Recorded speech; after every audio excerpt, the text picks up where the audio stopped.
સંસદ ભવનમાં સુરક્ષામાં થયેલ ચૂક મામલે વિપક્ષી સાંસદોના હોબાળાને લઈ બંને ગૃહના 142 જેટલા સાંસદોને સસ્પેન્ડ કરવામાં આવ્યા છે, જેના વિરોધમાં દાહોદ જિલ્લા કોંગ્રેસ સમિતિ દ્વારા આજરોજ દાહોદ નગરપાલિકા ચોકમાં દેખાવો, ધરણા કરવામાં આવ્યા હતા.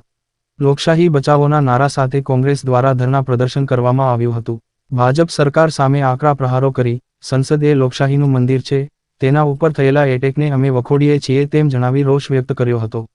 આ વેળાએ માજી સાંસદ પ્રભાબેન તાવિયાડ, માજી ધારાસભ્યો ચંદ્રિકાબેન બારિયા, વજયસિંહ પંડા, દાહોદ જિલ્લા કોંગ્રેસ સમિતિના પ્રમુખ હર્ષદ નીનામા, કિરીટભાઈ પટેલ, દાહોદ જિલ્લા તાલુકા પંચાયતના ચૂંટાયેલા કોંગ્રેસના જનપ્રતિનિધિઓ, કોંગ્રેસના કાઉન્સિલરો તેમજ કોંગ્રેસના હોદ્દેદારો તેમજ કાર્યકર્તાઓ ઉપસ્થિત રહ્યા હતા. સંસદ પર એક કર્ણાટકના સાંસદના પાસ આપ્યાના કારણથી 2 યુવાનો લોકસભામાં કૂદી ગયા અને અંદર જઈને એમને ઝેરીલો ગેસ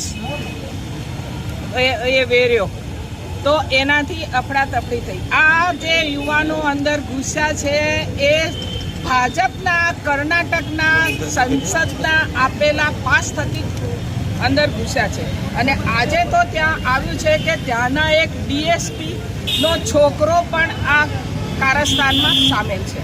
આ એક સાંસદ પર હુમલો છે અને એ ખતરનાક છે. જ્યારે 2001માં અડવાણીજી જ્યારે ગૃહમંત્રી હતા ત્યારે સાંસદ પર બહાર એટેક થયો.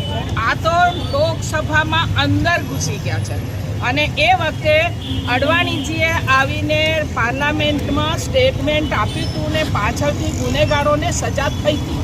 આ વખતે ગુનેગારોને સજા કરવાને બદલે પકડી લીધા છે, પણ એ સાંસદને પૂછવાને બદલે 143 સાંસદોને ચર્ચાની માંગ કરી તો એમાં બરખાસ્ત કર્યા છે. સાંસદ છે ચર્ચા કરવા માટે, વિરોધ પક્ષ સવાલ કરે એનો જવાબ સત્તાધારી પાર્ટીએ આપવાનો હોય છે.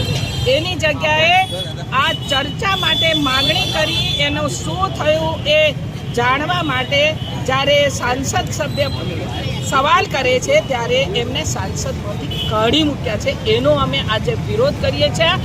આ એક પાર્લામેન્ટ એ સાંસદે અમારું લોકશાહીનું મંદિર છે, એના પર થયેલા એટેકને અમે વખોડીએ છીએ.